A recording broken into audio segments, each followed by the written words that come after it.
राष्ट्रगाथा channel पर आने वाले सभी दर्शकों को, श्रोताओं को मेरा सादर सप्रेम नमस्कार। भारतीय स्वतंत्रता संग्राम के 190 वर्ष के कालखंड में जिन महान क्रांतिवीरों ने, वीरांगनाओं ने, नायक नायिकाओं ने अपना सर्वस्व निछावर किया, किस लिए? भारत माँ की स्वतंत्रता की बेड़ियां काटने के लिए खुद कट जाना स्वीकार कर लिया। लेकिन उन सब का नाम कहीं भी इतिहास में नहीं। ऐसे अज्ञात महान वीरों को, वीरांगनाओं को आपके सामने ला रहा हूं। आज उसी श्रृंखला में, उसी लंबी पंक्ति में दो नाम और जुड़ने जा रहे हैं क्रांतिवीरों के। श्री गजानन सदाशिव पोतदार और श्री दंडपानी तेलंग। ये नाम भी उसी पंक्ति में जुड़ जाएंगे जिनको कोई नहीं जानता। और आज 499 एपिसोड भी आप तक पहुंच जाएंगे। 498 पहुंच चुके हैं। कल एक गीत के माध्यम से 500 पूरे करूंगा। श्री गजानन सदाशिव पोतदार और दंडपानी तेलंग। आइए देखें जरा ये अपने जीवन में क्या क्या कमाल कर रहे हैं। देश की आज़ादी के लिए क्या क्या करना पड़ रहा है। क्रांतिकारियों के कमाल के विलक्षण महान क्रांतिकारी, शिखर पर बैठे हुए क्रांतिकारी चंद्रशेखर आजाद, जो उन 12 वर्षों में कोई ऐसी क्रांतिकारी घटना नहीं होती थी जहां पर पर्दे के आगे पीछे, दाएं बाएं, ऊपर नीचे कहीं ना कहीं उनका योगदान होता था। योजना से लेकर उसको सिरे पर चढ़ाने तक के लिए पूरा योगदान होता था। कौन क्या करेगा, कौन साथी कब कहां कैसे करेगा, कौन किसको लेके कहां जाएगा, अल्टीमेटली हमको कहां मिलना है, घटना के बाद की भी सारी कल्पनाएं करके छोटी छोटी बातों पर ध्यान रखने वाले महान क्रांतिकारी चंद्रशेखर आजाद ने अपने क्रांतिकारी साथी भगवान दास महर, इनके भी मैंने 2-3 एपिसोड आपको बताए हैं, उनके साथ उनको समझाते हुए बोले चंद्रशेखर आजाद कि भाई तुमने झांसी से मैट्रिक को तो पास कर लिया है, मैट्रिक की परीक्षा पास कर ली। वैसे तो जरूरी नहीं था जो मैं बात लगा हूं कहने, पर देखो जरा क्या हो सकता है।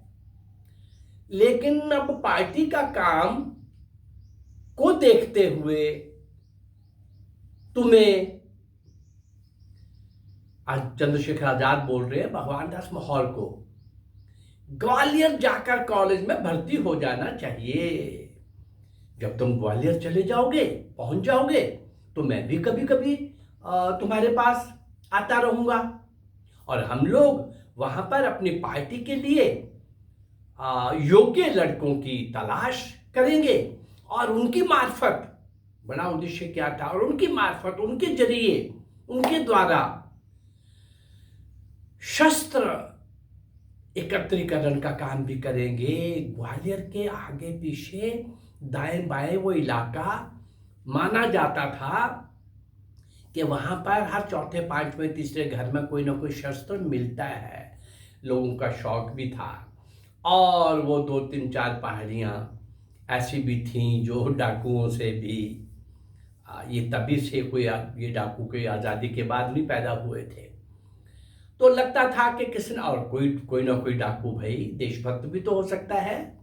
अगर उसको जाके बताएंगे कि भाई हमें कुछ चाहिए तो वो हमारे लिए करेगा। ये सोच करके ग्वालियर को केंद्र बनाना भगवान दास महर जरूरी है, बहुत जरूरी है।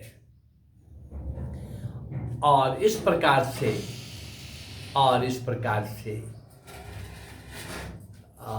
भगवान दास महर चले गए, कॉलेज में भर्ती हो गए। वहां पर पहुंचकर आजाद का परामर्श मानकर भगवान दास महर अपनी आगे की पढ़ाई के लिए ग्वालियर चले गए। उन दिनों झांसी में कोई कॉलेज नहीं था। ग्वालियर पहुंचकर भगवान दास महौर ने विक्टोरिया कॉलेज में प्रवेश लिया, वहां के छात्र बन गए। कॉलेज प्रांगण में ही लगा हुआ हॉस्टल था, उसमें रहने लगे। भगवान दास महौर को कॉलेज के 2 छात्र स्टूडेंट बहुत अच्छे लगे, उसी के लिए तो आए थे। उन्होंने इन दोनों को चंद्रशेखर आजाद के साथ मिला दिया। इस तरह गजानन, सदाशिव, पोतदार और दंडपानी तेलंग क्रांतिकारी दल के सदस्य बन गए। अब बात आगे बढ़ने लगी तो एक दिन चंद्रशेखर के साथ विश्वनाथ वैशंपायन तथा सदाशिवराव मलकापुरकर ग्वालियर पहुंच गए और वहां पहुंचकर आना जाना तो चला हुआ था, इस बार कुछ ज्यादा लोग थे। आजाद, चंद्रशेखर आजाद ने अपना नाम हरिशंकर घोषित कर रखा था। हर क्रांति की योजना के पीछे तो उनका मुख्य योगदान होता ही था ना। और इस प्रकार से वो विक्टोरिया कॉलेज के हॉस्टल में उनका आना जाना होने लग पड़ा अच्छी तरह से कुछ साथियों के साथ। एक दिन सदाशिव पोतकर अपने साथियों के साथ वहां पर ये भी आ गए थे, साथी भी, और ये वहां कॉलेज हॉस्टल के प्रांगण में चारपाइयां लगा करके सो गए। लेकिन गजानन, सदाशिव, पोतदार को लगा कि थोड़ा सा जरा देखें, जरा चंद्रशेखर आजाद को और भी किसी तरीके से देखें कि क्या हो सकता है, क्या है ये, इनकी बहादुरी भी देखें जरा।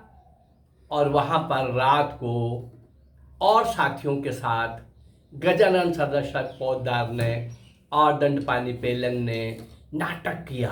भूत भूत, कोई दरख्त के ऊपर से पत्थर आ रहे हैं, कोई एक बड़ा सा पुतला सा लटका हुआ है, कोई इधर से इधर जा रहा है, अलग अलग तरह का नाटक भूत होने का। और इनको जगाया गया चंद्रशेखर आजाद को कि भाई यहाँ तो भूत, पत्थरबाजी हो रही है, भूत आ गए हैं, और यहाँ ये लड़के बोल भी रहे हैं कि यहाँ तो भूत आते हैं। चंद्रशेखर आजाद ने अपनी आंख खोल करके ठीक तरह से 1 मिनट लिया, कहने लगे कोई बात नहीं, कोई बात नहीं, हम देखते हैं, जरा भूत भी देख लेते हैं आज भाई, और उन भूतों को बता देते हैं कि हम महाभूत हैं। और चंद्रशेखर आजाद, ये किस्सा तो बहुत लंबा है, पर उन्होंने वो नाटक का पर्दाफाश भी किया, भूतों को सबक भी सिखाया, और आखिर में पिस्टल निकाल करके, और इनको चलाना नहीं था, इनको पता था कि भूत कौन है। शरारत है, उस उम्र में शरारत भी जरा सूझती है ना। और ये नए नए क्रांतिकारी अपने महान क्रांतिकारी का कुछ परीक्षा भी ले रहे थे। तो जब वो पिस्टल लेके, चंद्रशेखर भी अब ड्रामा ही कर रहे थे, अब मैं इसको उड़ाऊंगा, ये है असली, ये भूत है। तो तब उन्होंने कहा महाराज रहने दो, ये असली नकली कुछ नहीं है, ये हमारा ड्रामा था। उस दिन से चंद्रशेखर आजाद का प्रभाव क्षेत्र और बढ़ गया, और अच्छी तरह से वहाँ उनकी जान पहचान और इनकी बहादुरी और इनकी सूझबूझ और इनकी योजनाएं और इनकी दौड़ धूप और पुलिस के हाथ में नहीं आना और इतने व्यवहार कुशल पुलिस वालों के साथ थाने में जाकर के गप्पे भी मार आते थे, ये इनका बहुत बड़ा गुण था, ये इनका बहुत बड़ा गुण था।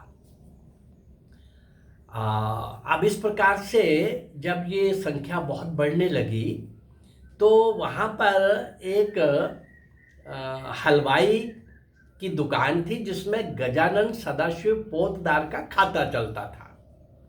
अब ये सब आते तो हलवाई की दुकान पर, शाम का टाइम होता तो कभी कभी उनको फिर पूरी भाजी पूरी सब्जी की दावत भी उनको हो जाती क्रांतिकारी साथियों को, और खाता इसका सदाशिव गजानन सदाशिव पोतदार का बढ़ता जाता।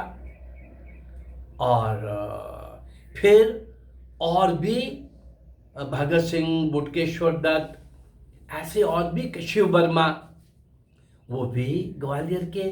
सबका आने का लक्ष्य ये था कि वहाँ जितने क्रांतिकारी साथी हम पकड़ सकेंगे और आगे पीछे के गांव में भेज करके हम कुछ शस्त्र इकट्ठे कर सकेंगे। सबका जाना हो गया, लेकिन उससे वहाँ की दौड़ धूप बढ़ने लगी तो पुलिस भी एक्टिव हो गई। हाँ, इसके बाद जो कुछ हुआ वो कमाल था। जब इन क्रांतिकारियों का उनको कई मकान बदले, कई कुछ हुआ, आखिर में एक बहुत बड़ा मकान 3 रुपये मकान महीने के किराए पर लिया, उसमें चंद्रशेखर ने बम का कारखाना खोला। ये सारी बातें चल रही थी, ये सब हो रहा था, लेकिन हलवाई का बिल भी तो बढ़ता जा रहा था। हलवाई ने एक दिन सदाशिव ये गजानन सदाशिव पोतदार को बुला करके कहा, भाई ये कौन लोग हैं ये? उसको शक तो हो गया था, बंदा वो भी बहुत कमाल का था। भाई ये कौन है? तो सदाशिव पोतदार ने, गजानन सदाशिव पोतदार ने थोड़ा, भाई देखो आप बहुत देर से हम आपके साथ हैं, असली बात तो ये है, ये सब वो लोग हैं जो जान हथेली पर रखकर भारत माँ की आज़ादी के लिए अपना काम कर रहे हैं। सबके पास, हमारे पास पैसा इतना कहाँ से आएगा? हाँ, मेरे परिवार अच्छा है, मैं जब घर जाऊंगा तो भाई तुम्हें ला के दे दूंगा। वो भी पूछेंगे, माता पिता भी मेरे से पूछेंगे तेरा बिल इतना कैसे आ गया, उनको भी कोई ना कोई कहानी बता दूंगा, लेकिन अभी तो भाई मेरे पास नहीं है। उसने कहा, गजानन सदाशिव पोतदार, मैंने आपको पैसे लेने के लिए, बिल देने के लिए नहीं बुलाया, और ये बताने के लिए कि तेरा बिल इतना बड़ा हो गया इसलिए नहीं बुलाया। इसलिए बुलाया है कि इनको कभी भी खाना खिलाने से मना मत करना, चलने दो, जितने भी आते हैं मेरे पास आने दो, खाना खाने दो, बिल जितना भी हो जाएगा तुम नहीं चुका सकोगे तो मत चुकाना, मत देना, मेरा भी इस क्रांति यज्ञ में कुछ योगदान हो जाने दो, पोतदार हो जाने दो ना, मुझे भी अपना हिस्सा मान लो ना। यानी कैसे कैसे किस किस तरह से लोगों ने इस क्रांति यज्ञ में अपनी आहुति डाली है, और हमें बताया गया कि आज़ादी गांधी और नेहरू ने लेके दिए, जिन्होंने एक लाठी निकाली। चलिए आगे बढ़ते हैं। हाँ, वहाँ से कारखाना जो था वो ग्वालियर से लाहौर ले जाया गया, क्योंकि एक्टिविटी बढ़ गई थी, पुलिस की नज़र में आने लग पड़ा था मामला, बहुत सारे क्रांतिकारी वहाँ पर आने लग पड़े थे। चंद्रशेखर को लगा लाहौर के उस बम के कारखाने में बहुत लोग लग गए, कारखाना अच्छा चलता रहा। वो बात की बात है कि वो दिल्ली में भी शिफ्ट हुआ, बम लाहौर का भी चलता रहा, अमृतसर में भी खोला गया। वो कल की परसों की घटनाओं में भी मैंने आपको ये सारा जिक्र किया है। लेकिन आज जो बड़ी मजेदार बात है, इन सब कुछ, ये लाहौर की भी, ग्वालियर की भी, सब तरह के क्रांतिकारियों के बाद अब लाहौर भी एक्टिविटी का बहुत बड़ा केंद्र पहले से था, अब और बन गया। और वो साल मैंने कहा कि वो जैसा एक मकान छोटा पड़ने लगा और वो सब करते हुए ये लोग आगे बढ़ रहे थे, उधर कानपुर कॉलेज में दंडपानी, पेलिंग जो थे, एक्टिविटी सब जगह बढ़ने लगी। तय हुआ कि कुछ लोग पकड़े गए हैं, अब कुछ लोग फरार हो जाओ। तो दंडपानी, पेलिंग बंबई चले गए और गजानन सदाशिव पोतदार कानपुर में आ गए, बिखर गए कि वहां जा जा करके अपने आप को भी बचाओ और अगली घटना का जब तक कोई और समाचार आपको मिलता, सूचना मिलती, तब तक अपने आप को बचाओ। सब फरारी का जीवन व्यतीत होने लगा। पुलिस उनके पीछे हथकड़ियां लेकर घूम रही थी और कि वो लोग पकड़ लिए जाएं, लेकिन आखिर में ये लोग पकड़ लिए गए, अधिकांश लोग। पुलिस ने गजानन सदाशिव पोतदार और दंडपानी तेलिंग को बहुत यातनाएं दी, लेकिन उन्होंने कुछ भी बताने से इनकार कर दिया। लेकिन उन पर लगा कोई भी आरोप इतना गंभीर नहीं था जो और वो सिद्ध भी नहीं हो सका, तो इन लोगों को छोड़ देना चाहिए था। जेल में भी नहीं रखा, हवालात में, वो और भी गड़बड़ होती है। जेल तो तब जाएगा जब वो कोई चार्जशीट करेंगे, लगाएंगे भी इन्होंने ये किया है। अभी तो ये है कि शक के आधार पर हमें शक है कि ये कुछ क्रांति में शामिल है वगैरह वगैरह वगैरह वगैरह। वो तो क्रांति नहीं बोलते थे, वो तो राजद्रोह में ये देशद्रोही हैं, ऐसा वगैरह वगैरह। काम तो बहुत कमाल का कर रहे थे, बड़ी छोटी आयु में बहुत काम कर रहे थे, लेकिन ऐसा कोई नहीं इनके ऊपर चार्ज लगा था जिसे कहा जाए कि इन्होंने कोई मर्डर किया है या किसी मर्डर में इनका डायरेक्ट इनडायरेक्ट कोई योगदान है। हवालात में पुलिस वाले फर्स्ट सेकंड थर्ड ग्रेड के उनके जो हथकंडे होते हैं वो सब अपना रहे थे कि ये कुछ बोलेंगे, लेकिन वो पुलिस वाले इनके मुंह से कुछ भी उगलवा नहीं सके, कुछ भी निकलवा नहीं सके। आखिरकार इनको छोड़ दिया गया। कैसे कैसे? अब ये मार सकते नहीं थे, सारे देश के अंदर चर्चा हो जाएगी, गुस्सा आ जाएगा, आक्रोश फैलेगा। एक दिन इन दोनों की इतनी ज्यादा पिटाई हुई, ज्यादा कि अधमरे से बेहोश से हो गए। बेहोश होने के बाद हॉस्पिटल लेके जाते, इनका इलाज कराते, पता नहीं क्या सूझा वहां के पुलिस के ऑफिसर को, उन दोनों को बेहोशी हालत में ही रात के अंधेरे में एक सड़क के किनारे फेंक आए, रख आए, कुछ भी समझ लीजिए। और इधर से अफवाह फैला दी कि वो दोनों जेल तोड़ के, हवालात से तोड़ करके, गेट खोल करके भाग गए हैं। आगे क्या हुआ हमें नहीं पता। ऐसा पुलिस अपनी थ्योरी पे काम कर रही थी और वो सचमुच में बहुत भयंकर हालत में एक सड़क के किनारे लोगों ने देखा। इलाज भी हुआ, ठीक होने में समय भी लगना था, बहुत यातनाएं दी गई थी। यातनाएं भी ऐसी होती हैं जो बाहर से जख्म नहीं दिखते, लेकिन अंदर से हड्डी पसली टूट चुकी होती है। जिन लोगों को वो अनुभव है वो पता है। 1975 में जब इमरजेंसी लगी थी, मेरे तो मिसा के वारंट थे, पर मेरे साथी जो पकड़े जाते थे वो बताते थे कि कितनी बुरी तरह से, और एक ने तो मुझे जेल के अंदर से लेटर लिखा था कि भाई आपका नाम पूछने के लिए हमारी इतनी पिटाई होती है, और अगर आप उनके हाथ में आ गए तो क्या हालत करेंगे। आप थोड़ी देर के लिए, मैं जम्मू कश्मीर का उस टाइम इंचार्ज था, काम कर रहा था, तो आप स्टेट छोड़ के चले जाओ, कहीं और स्टेट में काम कर लो, पर यहाँ से निकल जाओ। इतना बुरी तरह से पुलिस अपने ढंग से वो टॉर्चर करती है, फिजिकली, मेंटली, और मारती भी ऐसे है कि पता ना चले, लेकिन दर्द चीखें निकलती हैं। गजानन सदाशिव पोद्दार और दंडपानी तेलिंग का ये योगदान देखिए।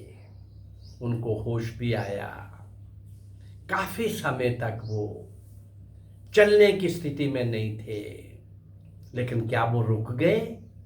क्या वो झुक गए? क्या वो थक गए? क्या वो छोड़ गए क्रांति यज्ञ में अपने आप को आहुत करना?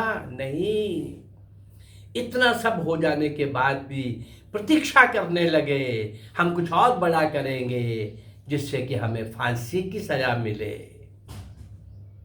सोचिए जरा, ऐसे महान क्रांतिवीरों के कारण देश की आज़ादी मिली हो। स्वतंत्रता की बेड़ियां काटने के लिए खुद कट जाने वाले, और उनका नाम इतिहास में कहीं नहीं। अरे कल 500 वीडियोस हो चुकी होंगी। 101 देशभक्ति के गीत, 400 के आसपास में वो अज्ञात क्रांतिवीरों को आपके सामने लाया हूँ। 400 से ऊपर क्रांतिवीरों को। और ऐसे ही सिंध के राजा दाहिर से लेकर नेताजी सुभाष चंद्र बोस तक आने वाले समय में 1500 2000 ऐसे अज्ञात क्रांतिवीरों को आपके सामने लाने का प्रयास करूंगा। अगर मेरा ये प्रयास आपको अच्छा लग रहा है तो मेरे इस चैनल को, राष्ट्रगाथा चैनल को लाइक, शेयर, सब्सक्राइब करिए। नमस्कार, जय भारत, धन्यवाद।